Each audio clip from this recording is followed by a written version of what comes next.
विधानसभा सत्र का आज दूसरा दिन है। शोक संदेश के साथ विधानसभा सत्र की शुरुआत हुई है और इस दौरान पूर्व विधानसभा अध्यक्ष और बीजेपी विधायक हरबंस कपूर को याद किया गया। मुख्यमंत्री पुष्कर सिंह धामी ने स्वर्गीय हरबंस कपूर को याद किया। कांग्रेस के विधायक यशपाल आर्य ने भी हरबंस कपूर को याद किया।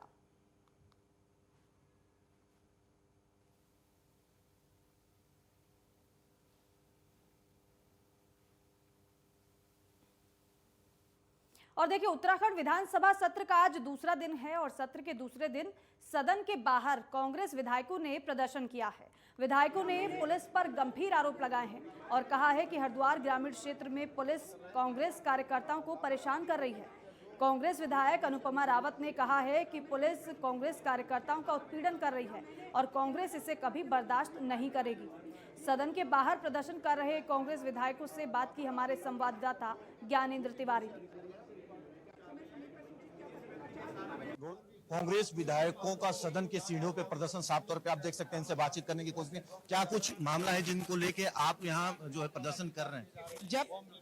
जब से कांग्रेस का रिजल्ट हरिद्वार ग्रामीण में कांग्रेस के पक्ष में आया है, तब से मैं देख रही हूँ कि लगातार जो है कानून व्यवस्था वहाँ ध्वस्त की जा रही है और जानबूझ के की जा रही है। और मैं खुल के कह रही हूँ, भाजपा का एक गुट जो है प्रत्येक गाँव में, कई गाँव के उदाहरण है, चाहे जियापोता हो, लालडांग हो, शामपुर हो, बोआली हो, कई ऐसे गाँव हैं छुटमुट जो है इस तरीके की हरकतें की जिससे शांति सौहार्द जो है पूरी तरीके से क्षेत्र में भंग हो सके।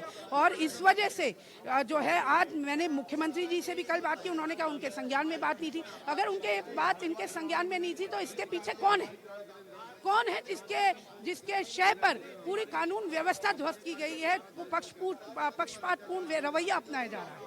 इसका जवाब तो देना ही पड़ेगा। तिवारी जी, क्या अधिकारी इस बात का संज्ञान नहीं ले रहे हैं? आप लोगों ने मुख्यमंत्री को भी इस बात का संज्ञान दिया। देखिए, जिस तरह से हरिद्वार ग्रामीण में कांग्रेस के कार्यकर्ताओं पर अत्याचार किया जा रहा है, उनका उत्पीड़न किया जा रहा है पुलिस प्रशासन द्वारा, मैं समझता हूं कि निश्चित रूप से प्रदेश सरकार द्वारा कहीं ना कहीं किसी को संरक्षण दिया जा रहा है। ये लोकतंत्र में ये अच्छी बात नहीं है। ये वास्तव में इसकी जितनी घोर निंदा की जाए। और जहां भारतीय जनता पार्टी कहती है कि हम नारी को पूजने का काम करते हैं, एक हमारी लड़की, हमारी बेटी, हमारी बहन वहां से विधायिका चुन के आई है और आज वहां की जनता ने उसको प्रचंड बहुमत से चुनाव जीता है। आज उसके कार्यकर्ताओं को, कांग्रेस के कार्यकर्ताओं को, उसके समर्थकों को इस तरह से पीटा जा रहा है, उनको उनके झुग्गी झोपड़ियों को के साथ अन्य चीजें की जा रही है। तो मैं समझता हूं कि ये बहुत अच्छी परंपरा नहीं है और लोकतंत्र में इस परंपरा का निर्वहन नहीं होना चाहिए, जिसकी मैं जितनी निंदा कर सकता हूं। और मैं मांग करता हूं आज यहाँ पर कि माननीय मुखर्जी इसका संज्ञान लेंगे और निश्चित रूप से उन दोषियों के खिलाफ कार्रवाई करेंगे। सदन का आज दूसरा दिन है सत्र का और ऐसे में आप देख सकते हैं किस तरीके से कांग्रेस के जो विधायक हैं यहाँ सदन की सीढ़ियों पे बैठ के विरोध प्रदर्शन कर रहे हैं। साफ तौर पे देखा जाए, जिस तरह के जो आरोप हैं हरिद्वार ग्रामीण के जो विधायक हैं अनुपमा रावत, उनकी तरफ से लगाए जा रहे हैं कांग्रेस कार्यकर्ताओं के उत्पीड़न का पुलिस की तरफ से, और ऐसे में मुख्यमंत्री को भी इस मामले का संज्ञान दिया गया है। और ऐसे में देखा जा सकता है कि इसमें अगर अगला कदम जो है वो सरकार का क्या होता है, क्योंकि जिस तरीके से लगातार ये मामला कल भी कहीं ना कहीं सदन के अंदर देखा गया था गुजरात, और आज भी इसका विरोध साफ तौर पर अनुपमा रावत बाकी जो विधायकों के साथ उठा रही है। कैमरा पर्सन नरेंद्र पिमोली के साथ ज्ञानेंद्र तिवारी, नेटवर्क 10 देहरादून। और मुख्यमंत्री पुष्कर सिंह धामी ने सभी कैबिनेट मंत्रियों के विभागों के बंटवारे कर दिए हैं। वहीं रेखा आर्य को कई महत्वपूर्ण विभाग मिले हैं। अपने विभागों के बंटवारे के बाद हमारे संवाददाता ने कैबिनेट मंत्री रेखा आर्य से भी खास बातचीत की है। अपने विभाग को लेकर क्या कुछ उन्होंने कहा है, वो सुनिए आप। कैबिनेट मंत्रियों के दायित्व भी जो है उनको विभागों का बंटवारा हो चुका है। हमारे साथ कैबिनेट मंत्री हैं, उन्हीं से जानते हैं। मैम, एक नए विभाग हैं आपके पास, अगर देखा जाए कुछ तो पुराने ही हैं, नए विभाग भी आपको मिले, किस तरह से सामंजस्य बैठाएंगे आप सब? देखिए, पहले तो मैं अपनी पार्टी का, अपने संगठन का और अपने नेतृत्व का और मुख्यमंत्री जी का बहुत धन्यवाद करती हूँ कि उन्होंने युवा कल्याण और खाद्य विभाग जैसे महत्वपूर्ण विभागों की जिम्मेदारी मुझे दी है। मैं पूरी जिम्मेदारी के साथ में इन विभागों का जिम्मेदारियों को निर्वहन करूंगी और निश्चित रूप से जो हमारे खेल के संदर्भ में हमारी जो युवतियां हैं या हमारी बालिकाएं हैं, उनको स्कूल से ही जो अवसर मिलने चाहिए उस अवसरों को देने की हमारी कोशिश रहेगी। युवकों को अच्छा प्लेटफॉर्म खेल के लिए मिल सके, उस दिशा में भी हमारा काम रहेगा। और खाद्यान्न के संदर्भ में मैं इतना कहूँगी कि हर एक व्यक्ति जो है, हर एक जो हमारा उत्तराखंडी है, उसके पास खाद्यान्न की समस्या न रहे, किसानों के पास में खाद्यान्न खरीद को लेकर समस्या न रहे, इस दिशा में हमारा काम रहेगा। एक सवाल मेरा यही था कि किसानों को खाद्यान्न जो रहता है और घर घर तक जो राशन राशन या फिर खाद्यान्न पहुंचाने की जो जिम्मेदारी बहुत बड़ी होती है हर जगह में। इस समय वोट भी बहुत बड़ा मिला है इसी वजह से आप लोगों को, किस तरह से इस चीज़ को आगे बढ़ाएंगे आप? देखिए मैं समझती हूँ कि किसान के बारे में यदि किसी ने सबसे ज़्यादा अच्छा सोचा, भला सोचा है तो वो भारतीय जनता पार्टी है। और किसानों को लेकर उनकी किसी प्रकार की समस्या न बनी रहे, हम लोग उस दिशा में काम करेंगे, किसानों को सशक्त करने का काम करेंगे और समय समय पर जो उनकी समस्याएं हैं उनका निस्तारण करने का काम करेंगे। किसान अपने हमारे इस कालखंड में, मैं समझती हूँ भारतीय जनता पार्टी के कालखंड में निश्चित रूप से सशक्त होंगे, वो निश्चिंत रहे। ये रेखा आर्या जी, जिन्हें कई सारे विभाग दिए गए और जिस तरह से उन्होंने बताया कि किस तरह से उन विभागों में काम किया जाएगा और किस तरह से विभागों को आगे बढ़ाया जाएगा। मेरे सहयोगी सुनील के साथ में योगेश सिमोल, नेटवर्क 10 देहरादून। और वहीं कैबिनेट मंत्री प्रेमचंद अग्रवाल को धामी सरकार में वित्त, शहरी विकास, आवास, संसदीय कार्य, पुनर्गठन और जनगणना मंत्री बनाया गया है। प्रेमचंद अग्रवाल ने इस पर बात करते हुए धामी मुख्यमंत्री पुष्कर सिंह धामी को धन्यवाद दिया है और कहा है कि उनकी उम्मीदों पर खरा उतरने की कोशिश करेंगे। अपने विभाग को लेकर उन्होंने क्या कुछ कहा है वो आपको सुनवाते हैं। मंत्रियों के विभागों का बंटवारा हो चुका है। हमारे साथ कैबिनेट मंत्री प्रेमचंद अग्रवाल जी मौजूद हैं। सर, अहम जो जिम्मेदारी है वो शहरी विकास का मिला है। स्मार्ट सिटी समेत तमाम जो काम हैं वो गतिमान है और ऐसे में ये जिम्मेदारी काफ़ी अहम है। किस तरीके की योजना रहेगी इन चीज़ों को लेके? देखिए, सबसे पहले मैं अपने युवा माननीय मुख्यमंत्री जी का बहुत धन्यवाद कर रहा हूँ, अपने नेतृत्व को धन्यवाद कर रहा हूँ। बहुत महत्वपूर्ण विभाग को निभाने की जिम्मेवारी मुझे दी है।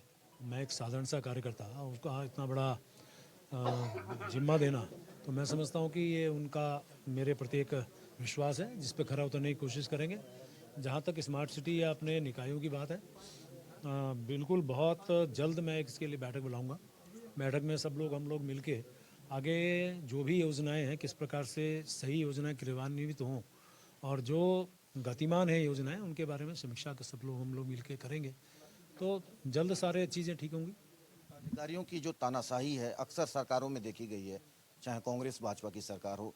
आपकी इसको लेके क्या कुछ योजना रहेगी, क्या कुछ रहेगा, क्योंकि विभागों का जो काम है इससे प्रभावित होता है? देखिए, अधिकारियों को समझना पड़ेगा कि उनकी जो कार्य संस्कृति है वो अब हमारे प्रदेश के विकास के लिए होनी चाहिए और उसमें हिला हिवाली या ढीलापन नहीं चलेगा। ये मैं बहुत स्पष्ट तौर पे आपके माध्यम से कहना भी चाह रहा हूँ। और अधिकारियों को भी समझना पड़ेगा कि काम करके ही उसको जो हमारी सोच है वो काम ही हमारी सोच है, विकास ही हमारी सोच है। जैसे माननीय मुख्यमंत्री जी ने अपना एक मंत्र हमें दिया है कि विकल्प रहित संकल्प, उसके लिए हम पूरी तरह से प्रतिबद्ध हैं और हम करेंगे। सदन की सीढ़ियों पे कांग्रेस के विधायक प्रदर्शन कर रहे हैं, खासतौर पे हरिद्वार की जो विधायक, ग्रामीण की जो विधायक है अनुपमा रावत, उनका कहना है कि उनके क्षेत्र में कांग्रेस के कार्यकर्ताओं पे पुलिस द्वारा उत्पीड़न किया जा रहा है। मामला सरकार के संज्ञान में है, फिर भी कोई कार्रवाई नहीं हो रही। किस तरीके से देखते हैं?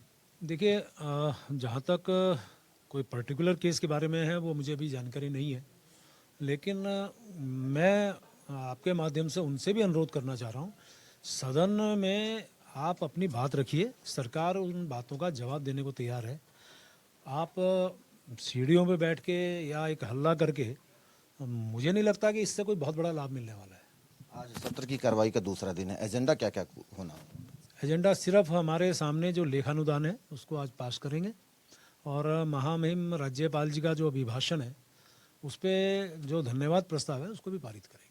तो आज सत्र की कार्रवाई का दूसरा दिन है और ऐसे में जिस तरीके से मंत्रियों के विभागों का बंटवारा भी हो चुका है, काफ़ी अहम जो विभाग है वो कैबिनेट मंत्री प्रेमचंद अग्रवाल को मिले हैं। ऐसे में शहरी विकास काफ़ी कुछ देखने को मिलेगा, स्मार्ट सिटी समेत तमाम जो काम है वो गतिमान है और ऐसे में जिस तरीके से इनकी योजना है वो कितना जो धरातल पे देखने को मिल सकती है ये तो वक्त ही बताएगा। देहरादून से कैमरा पर्सन नरेंद्र पिमोली के साथ ज्ञानेंद्र तिवारी, नेटवर्क 10। और धामी कैबिनेट में पहली बार मंत्री बनाए गए चंदन राम दास को परिवहन और समाज कल्याण विभाग दिया गया है। चंदन राम दास ने कहा है कि परिवहन ऐसा विभाग है जो हमेशा घाटे में ही चलता रहा है और इस बार परिवहन विभाग को घाटे से उबारने के लिए बेहतर काम किया जाएगा। चंदन राम दास से बात की हमारे संवाददाता ज्ञानेंद्र तिवारी ने। मंत्रियों के विभागों का बंटवारा हो चुका है। हमारे साथ चंदन रामदास जी हैं, मंत्री हैं, परिवहन विभाग मिला है और काफी सारी जो विभाग हैं, अहम विभाग, वो इनकी जिम्मेदारी मिली है। किस तरीके से देखते हैं इन विभागों को लेके, क्योंकि अपार संभावनाएं हैं इनमें? माननीय मुख्यमंत्री जी ने मुझे बहुत अच्छे काम करने वाले विभाग दिए हैं। सर्वप्रथम मैं दिल से माननीय मुख्यमंत्री जी का धन्यवाद दूंगा। समाज कल्याण विभाग, परिवहन विभाग, लघु मध्यम उद्योग विभाग और खादी ग्रामोद्योग विभाग, ये ऐसे विभाग हैं जो अंतिम छोर पर बैठे हुए व्यक्ति की सेवा हो सकती है। स्वरोजगार के लिए आज जो पलायन की बात हो रही है, हम इस विभाग के माध्यम से प्रधानमंत्री जो स्वरोजगार योजना है, मुख्यमंत्री स्वरोजगार योजना है, जो अन्य स्वरोजगार की योजना है उनको बढ़ावा देंगे, उनमें अच्छी स्थिति लाके स्थानीय लोगों को वहीं पर रोजगार देने का प्रयास करेंगे। उत्तराखंड में उद्योगों की अपार संभावना है। पिछली सरकार में कामकाज हुआ, लेकिन धरातलीय कहीं ना कहीं जो स्तर पे जो चीजें कामकाज दिखने चाहिए थे वो उतने नहीं दिख पाए थे। आप इसको लेके क्या कुछ प्रयास करेंगे? सबसे पहले इसी की समीक्षा करूंगा, कहाँ लीकेज रहा है, कहाँ कमी है, उसको पहले ठीक करने का काम करेंगे। परिवहन विभाग जिस तरीके से घाटे में चल रहा है, पिछली बार हमने देखा बसों की भी खरीदारी हुई, कई तरह के आरोप भी लगे थे। परिवहन विभाग को मजबूत करने को लेके क्या कुछ योजना है? परिवहन विभाग की पहले तो समीक्षा करने की आवश्यकता है। मैं कर्मचारियों को बुलाऊंगा, मैं यूनियन के लोगों को बुलाऊंगा, मैं अधिकारियों का समन्वय करके जब तक कर्मचारी को ऊर्जा नहीं भरेंगे हम, तब तक ये विभाग घाटे में रहेगा। जब हम तनख्वाही नहीं देंगे कर्मचारियों को तो क्या करेगा वो? तो सबसे पहले रोडवेज की इनकम कैसे बढ़े, गाड़ियों की स्थिति कैसे रहे, उनमें हम क्या कर सकते हैं और बढ़ाव के लिए, जिससे उनकी इनकम बढ़ सके, ऐसा प्रयास किया जाएगा। अक्सर देखा गया है पिछली सरकारों में भी, चाहे वो कांग्रेस की हो चाहे भाजपा की हो, मंत्रियों पे अधिकारी हावी होते हैं, कामकाज प्रभावित होता है। नाराजगी कई बार मंत्रियों की आई है कि अधिकारी सुनते नहीं है, कामकाज प्रभावित होता है। इसको किस तरीके से देखेंगे आप? देखिए, काम लेने की क्षमता होनी चाहिए। एक अधिकारी आएगा, उसको हटाएंगे तो दूसरा भी तो आएगा, उसी अधिकारी से काम लिया जा सकता है। मैं समझता हूँ कि अगर आप ठीक समन्वय से काम करेंगे तो अधिकारियों से भी बढ़िया काम लिया जा सकता है। खासतौर पे देखा जाए तो चंदन रामदास जी को जो विभाग मिले हैं, चाहे वो समाज कल्याण विभाग हो, परिवहन विभाग हो, औद्योगिक विभाग हो, इन कामों को लेकर जिस तरीके से उनकी योजनाएं हैं, अगर उस प्रकार से कामकाज होते हैं तो कहीं ना कहीं इसमें एक सुधार देखने को मिलेगा। अधिकारियों की जो मनमानी और नौकरशाही हावी की जो बातें हैं, उन पे भी जिस तरीके से वो काम करने को लेकर बातें कह रहे हैं, अगर ऐसा होता है तो कहीं ना कहीं एक सुधार। उत्तराखंड विधानसभा सत्र का दूसरा दिन की शुरुआत हो चुकी है और वहीं विपक्ष पूरे दिन भी बिना नेता प्रतिपक्ष के ही विधानसभा सत्र में पहुंचा है। जब कांग्रेस के वरिष्ठ नेता और विधायक प्रीतम सिंह से पूछा गया कि कब तक नेता प्रतिपक्ष का चयन हो जाएगा, तो इस पर उन्होंने एक बार फिर से वही बात की कि हाईकमान ये तय करेगा कि कौन नेता प्रतिपक्ष होगा। देखिए, इस परिप्रेक्ष्य में फैसला राष्ट्रीय नेतृत्व को देना है। कांग्रेस विधानमंडल दल के प्रत्येक साथी ने राष्ट्रीय नेतृत्व पर नेता प्रतिपक्ष के चयन की जिम्मेदारी सौंपी। मुख्यमंत्री पुष्कर सिंह धामी ने आज देहरादून में कहा है कि हमने अपने संकल्प में कहा था कि हम हिम प्रहरी योजना लेकर आएंगे। सीमांत क्षेत्रों में पलायन तेजी से हो रहा है, वहां के लोग उन्हीं क्षेत्रों में रहें। हमारे पूर्व सैनिक और जो लोग अर्धसैनिक बलों में हैं, उन्हें हम प्राथमिकता के आधार पर इस योजना में समाहित करेंगे। आपको बता दें कि इस योजना के तहत सीमांत क्षेत्रों में सुरक्षा के लिहाज से पूर्व सैनिकों को और युवाओं को बसने के लिए प्रोत्साहित किया जाएगा। पलायन की वजह से खाली हो रहे सीमांत क्षेत्रों में दोबारा बसावट विकसित की जाएगी। अपने संकल्प में दिया है कि हम हिम प्रहरी योजना लेकर आएंगे और हिम प्रहरी योजना के माध्यम से जो हमारे सीमांत के क्षेत्र हैं, जहाँ पर पलायन बहुत तेज़ी से हो रहा है, वहाँ के लोग उन्हीं क्षेत्रों में रहें और जो हमारे पूर्व सैनिक हैं, अर्धसैनिक बलों में हैं, अन्य स्थानों पर जिन्होंने काम किया है, उनको हम प्राथमिकता के आधार पर उस योजना में समाहित करेंगे, उसको आगे बढ़ाएंगे। और वहीं पौड़ी से बीजेपी विधायक राजकुमार पोरी ने विधायक कार्यकाल के दौरान मिलने वाली सुरक्षा कर्मी की सहूलियत पर ऐतराज जताया है। विधायक राजकुमार पोरी ने अपनी विधानसभा क्षेत्र में सुरक्षा कर्मी नहीं लेने का फैसला भी लिया है। विधायक का इस पर कहना है कि इस मामले पर वो डीएम से भी मुलाकात कर चुके हैं और बता चुके हैं कि उनकी पहाड़ी क्षेत्र की विधानसभा का माहौल शांतिपूर्ण है, इसीलिए उन्हें सुरक्षा कर्मी नहीं चाहिए। लगता है कि पहाड़ी क्षेत्र अपने आप में बहुत शांत और सुरक्षित हैं। यहाँ पर किसी तरह के गनर की आवश्यकता पड़ती नहीं है, लेकिन अमूमन देखा गया कि सभी विधायक लोग, मंत्री लोग सब लेते हैं। मेरे से भी इस बात आई कि भाई आप इसके लिए अप्लाई कर दो, तो मैंने इसमें इतना ही कहा कि अभी मुझे आवश्यकता नहीं है। अगर भविष्य में अगर आवश्यकता होती है, मुझे बाहर जाने के लिए गनर की आवश्यकता होगी तो निश्चित रूप से ले लूँगा। लेकिन इस समय मैं ये समझता हूँ कि पहाड़ में इस तरह की व्यवस्था का कोई औचित्य नहीं है।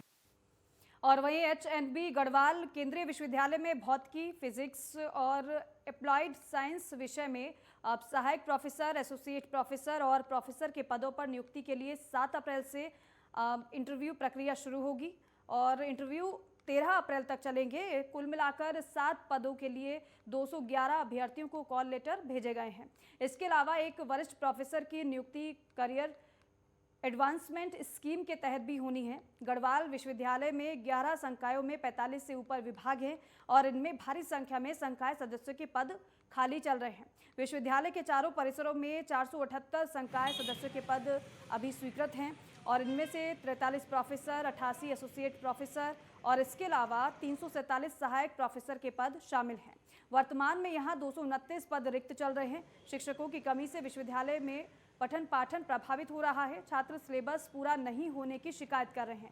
शिक्षकों की कमी दूर करने के लिए लगभग 10 विभागों में संकाय सदस्यों के 226 पदों के लिए आवेदन मांगे थे, जिस पर विश्वविद्यालय को लगभग 7,805 आवेदन मिले।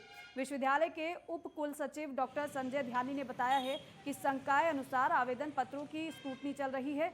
विज्ञान संकाय के भौतिकी विभाग में स्क्रूटनी निपटने के बाद इंटरव्यू की तारीख घोषित कर दी गई है। संबंधित अभ्यर्थियों को कॉल लेटर भेजने के साथ इंटरव्यू की तारीख विश्वविद्यालय की वेबसाइट पर अपलोड कर दी गई है। अभी ऑनरेबल वाइस चांसलर के निर्देशों के अनुरूप 7 से 13 अप्रैल 2022 को फिजिक्स अप्लाइड साइंसेस के लिए हम इंटरव्यूज़ ऑर्गेनाइज कर रहे हैं। इसमें असिस्टेंट प्रोफेसर्स की 4 पोजीशंस हैं, जो कि एक अनरिजर्व कैटेगरी में, एक SC कैटेगरी में, एक ST और एक OBC कैटेगरी में है। टोटल इसमें जो एप्लीकेशंस हमें रिसीव्ड हुई थी वो 426 थी। इसके अलावा फिजिक्स में ही एसोसिएट प्रोफेसर की एक वैकेंट पोजीशन है, जिसमें हमें 49 एप्लीकेशंस रिसीव हुई हैं। इसके अलावा फिजिक्स में ही एक प्रोफेसर का पद है, इसके अगेंस्ट भी हमें 22 एप्लीकेशंस रिसीव हुई थी। और अप्लाइड साइंसेज में हमें फिजिक्स में 11 एप्लीकेशंस रिसीव हुई हैं। इनकी स्क्रीनिंग जो विधिवत गठित समिति है, स्क्रीनिंग एवेल्युएशन कमेटी, उसके द्वारा कर दी गई है।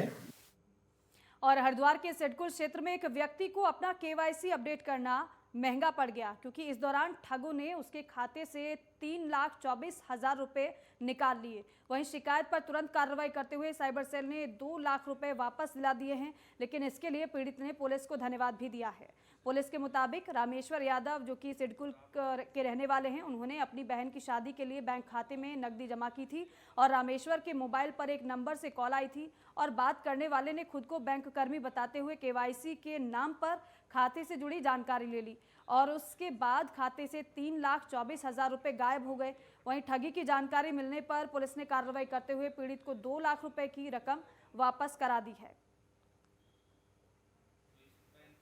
हमारे साथ ऑनलाइन उन्होंने कहा था कि आप KYC करवाइए और उसमें पैन कार्ड नंबर वगैरह डालने के लिए। तो जैसे हमने KYC करने के लिए पैन कार्ड नंबर डाला तो उस पर OTP का मैसेज आया।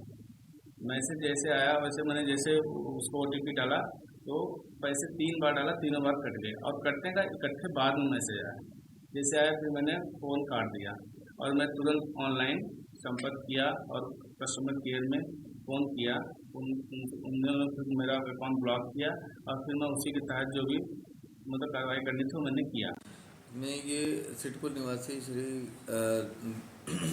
रामेश्वर यादव जो है, इनके साथ एक घटना हुई थी जिसमें इनको KYC अपडेट करने के नाम पे एक लिंक भेजा गया। एक कॉल आया था इनको, उन्होंने लिंक भेजा इनको और उस पर इनकी प्राइवेट इन्फॉर्मेशन, जो कॉन्फिडेंशियल इन्फॉर्मेशन थी, वो शेयर की गई और उस जो इन्फॉर्मेशन शेयर की गई उसके चलते इनके खाते से लगभग 3,25,000 रुपये इनके खाते से डिफ्रॉड किया गया। तो उसमें त्वरित कार्रवाई करते हुए साइबर सेल ने जो हमारी प्रक्रिया होती है उस प्रक्रिया को फॉलो करके उसमें से 2 लाख रुपये जो है इन्हें वापस दिलवाए।